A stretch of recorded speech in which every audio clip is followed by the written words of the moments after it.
ጤናማ የአኗኗር ዘይቤን ለመከተልና ክብደታችሁን ለመቀነስ ብዙ ጥረት እያደረጋችሁ ሊሆን ይችላል። ስፖርት ትሰራላችሁ፣ አመጋገባችሁን አስተካክላችኋል፣ ግን ደግሞ ለውጡ እንደፈለጋችሁት አልሆነላችሁም ወይም እየሆነላችሁ አይደለም ማለት ነው። ምናልባት ችግሩ ከእናንተ ጥረት ማነስ ላይ ሳይሆን በሰውነታችሁ ውስጥ አንድ ወሳኝ ቁልፍ እጥረት ሊኖር ይችላል። ሰላም ጤና ይስጥልኝ ውድ የቻናሌ ቤተሰቦች እንደምን አላችሁ? እኔ በጣም ደህና ነኝ፣ እግዚአብሔር ይመስገን። በዛሬ ቪዲዮ ይዤላችሁ የመጣሁት በብዙዎቻችን ዘንድ ትኩረት የማይሰጠውን ነገር ግን ለክብደት መቀነስ ወሳኝ የሆነውን የቫይታሚን ዲ እጥረትን እናያለን። ቪዲዮ ይጠቅማችኋል፣ እስከ መጨረሻው ድረስ ተከታተሉት። እንዲሁም ደግሞ ለቻናሉ አዲስ የሆናችሁ ሰዎች ቻናሉን ሰብስክራይብ እያደረጋችሁ እንዲሁም ደግሞ አስተያየት ካላችሁ ኮሜንት ሴክሽን ላይ አስቀምጡልኝ ማለት ነው። እንግዲህ ዛሬ የምናየው ምንድነው? ቫይታሚን ዲ እና የሰውነት ስብ ያላቸውን ኮኔክሽን ነው ወይም ደግሞ ያላቸውን ግንኙነት እናያለን ማለት ነው። ቫይታሚን ዲ ስንል ያው ዝም ብሎ ቪታሚን ብቻ አይደለም፣ ያው እንደ ሆርሞንም ጭምር ነው የሚያገለግለው። ከረንትሊ ጥናቶች እንደሚያሳዩት በሰውነታችን ውስጥ በቂ የቫይታሚን ዲ መጠን ሲኖር አዳዲስ የስብ ሴሎች ወይም ደግሞ እነዚህ ፋት ሴሎች የምንላቸው እንዳይፈጠሩ የማገድ ትልቅ አቅም አለው ማለት ነው። በተቃራኒው ደግሞ የቫይታሚን ዲ እጥረት ካለብን ሰውነታችን ስብን የማከማቸት ዝንባሌው ይጨምራል ወይም ስብን በእጅጉ ያከማቻል ማለት ነው። በተለይ ደግሞ በሆድ አካባቢ የሚከማች ስብ ወይም ደግሞ ቤሊ ፋት አንዱ ምክንያት ይሄው የቫይታሚን እጥረት ሊሆን ይችላል ወይም ይሄው የቫይታሚን ዲ እጥረት ሊሆን ይችላል ማለት ነው።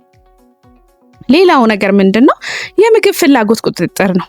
ይሄ አፒታይት ኮንትሮል የምንለው ማለት ነው። ሌላኛው በጣም አስገራሚው ነገር ቫይታሚን ዲ ከሌፕቲን የተባለ ሆርሞን ጋር ያለው ግንኙነት ነው። ሌፕቲን እንግዲህ ጠግብ ያለው የሚል መልእክት ለጭንቅላታችን የሚልክ ሆርሞን ነው ማለት ነው። ስለዚህ ምን አይነት ግንኙነት አለው ስንል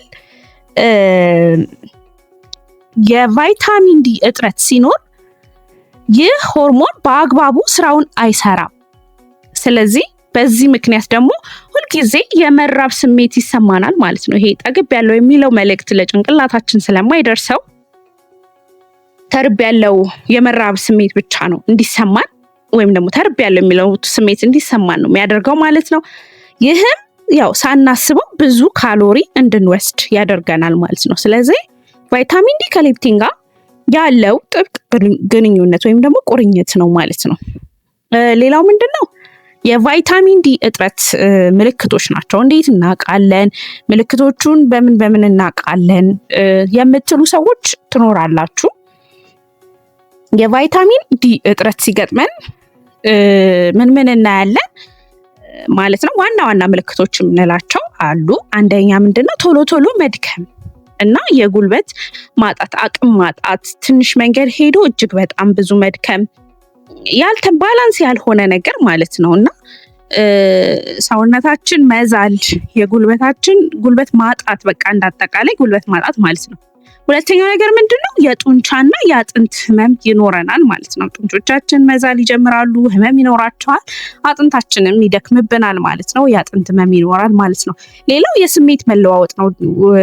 የስሜት መለዋወጥ ማለት ሙድ ስዊንግ ማድረግ፣ ዲፕሬሽን፣ ድባቴ የምንለው ወይም ደግሞ ጭንቀት የምንለው ነገር ሊኖር ይችላል። ወይ እንጨነቃለን ወይ ይደብተናል ምናምን፣ የስሜቶች መለዋወጥ ይኖራሉ ማለት ነው።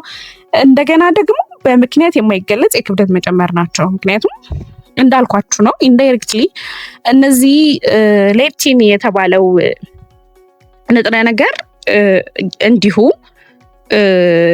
በትክክል ስራውን እየሰራ ካልሆነ የመራብ ስሜት ይኖራል፣ ብዙ ካሎሪ እንወስዳለን፣ ኢንዳይሬክትሊ ክብደት እንጨምራለን ማለት ነው። ሌላው ደግሞ ከላይ የገለጽኩላችሁ ነገር ነው ማለት ነው። ስለዚህ ብዙ ጊዜ ክብደት ስንጨምር እኛ የምናስበው ምንድነው? ወይ ከአመጋገባችን ነው ወይ ስፖርት ነው ኦር ሰምቲንግ የሆነ ሮንግ ነገር አለ፣ እየተንቀሳቀስን አይደለም ብለን ነው የምናስበው። ግን አንዳንዴ ከነዚህ ወጣ ብሎ እነዚህ ነገሮች ማየት ያስፈልጋል። እንዳልኳችሁ ነው የቫይታሚን ዲ እጥረት ሲመጣ ዌት ጌን በጣም ይደረጋል፣ በቀላሉ አንከሳም ማለት ነው። ስለዚህ ይሄንን ነገር ቫይታሚን እንደሚያስፈልገን ማወቅ አለብን ማለት ነው። ሌላው ሶሉሽኑ እንግዲህ እንዳልኳችሁ ነው፣ ወይም መፍትሄው ማለት ነው። ምን እናድርግ ምናምን ለሚባሉት ጥያቄዎች መፍትሄው በጣም እጅግ ቀላል ነው። አንደኛ ምንድነው የፀሐይን ብርሃን ማግኘት ነው። ያው በየቀኑ ከ15 እስከ 20 ደቂቃ ለፀሐይ ብርሃን መጋለጥ ያስፈልጋል። ስፔሻሊ ደግሞ ጠዋት ላይ ሞርኒንግ ላይ የምትወጣዋን ፀሐይ ከ15 እስከ 20 ደቂቃ ኤክስፖዝድ መሆን ያስፈልጋል ማለት ነው። ሁለተኛ ምንድነው የቫይታሚን ዲ ይዘት ያላቸውን ምግቦች መመገብ ያስፈልጋል። እነማን ናቸው ስንል አሳ፣ ቱና፣ ይሄ ሳልመን፣ ከአሳ ደግሞ ሳልመን እና ቱና፣ የእንቁላል አስኳል በቫይታሚን ዲ የበለጸገ ነው። እንደገና ደግሞ በቃ እንደዚህ አይነት ምግቦችን መመገብ ያስፈልጋል ማለት ነው። በተጨማሪ ምርመራ ማድረግ አለብን። ማወቅ የምንችለው በምርመራ ነው። በደንብ ምርመራ ማወቅ ይቻላል። ዶክተራችሁ ካዘዘላችሁ ደግሞ ተጨማሪ እንክብሎችን ወይም ሰፕሊሜንቶችን መውሰድ ይቻላል። ወይም ደግሞ ሰፕሊመንት፣ ይሄ ቫይታሚን ዲ ሰፕሊመንቶችን መውሰድ ያስፈልጋል ማለት ነው። ስለዚህ በቀላሉ ልናገኘው እንችላለን ችግራችንም ማለት ነው። እንደ ማጠቃለያ ምንድን ነው ምላችሁ፣ ክብደት መቀነስ የረጅም ጊዜ ጉዞ ነው። ያው በዚህ ጉዞ ላይ ሰውነታችሁ የሚያስፈልገውን ግብአት ማሟላታችሁን እርግጠኛ መሆን አለባችሁ ማለት ነው። የቫይታሚን ዲ መጠናችሁን አስተካክሉ፣ ለውጡን ደግሞ በተግባር ታዩታላችሁ ማለት ነው። ይህ መረጃ ደግሞ እንግዲህ ጠቃሚ ሆኖ ካገኛችሁት ቪዲዮውን ላይክ ማድረጋችሁን አትርሱ። ለሌሎች እንዲደርስ ደግሞ ሼር አድርጉ። በቀጣይ በምን ርዕስ እንደምሰራላችሁ ኮሜንት ላይ ጻፉልኝ ማለት ነው። ስለተከታተላችሁኝ አመሰግናለሁ። በሌላ ወሳኝ መረጃ እስከምንገናኝ ድረስ ቸር ሁኑ።